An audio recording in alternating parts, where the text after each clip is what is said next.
Dragi gledaoci, s nama je profesor dr. Milo Lompar. Gospodine Lompar, kako komentarišete izjavu predsjednice Skupštine Ane Brnabić koja je se obratila studentima sledećim svojim stavom?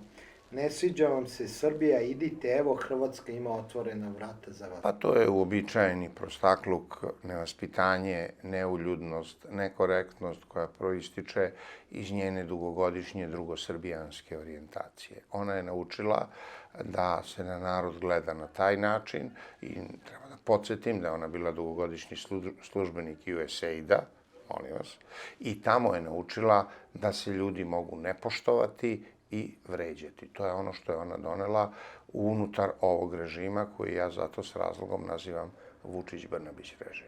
A uopšte kako gledate to što je režim etiketirao studente na najgori način? Govore da su ustaše, što je, to su najveći zločinci koji su nad srpskim narodom bili. Pa to su dvostruka je tu šteta, ajde tako da kažem. Prvo što se upotrebljava potpuno neprikladan termin za političke protivnike, time se ide u njihovo žigosanje i time se direktno nadahnjuje nasilje protiv njih. Strašno važno kad vi ubacite u glavu ljudima da su to neki, ustaše, onda oni u njima ne vide političke neistomišljenike, nego neke sa kojima može da se fizički obračunava, što se i događa.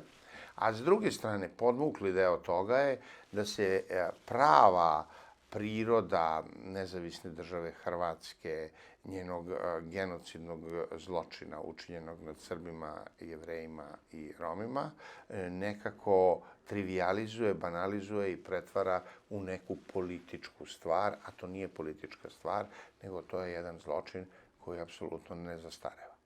Za kraj, ali kako onda odgovoriti na takve optužbe kada se neko tako etiketira? Odgovor nije bitan kao verbalan, nego kao praktičan. Treba nastaviti da se radi i treba nastaviti da se bori unutar praktičnog dejstva. Inače, to što se kaže, to vetar nosi.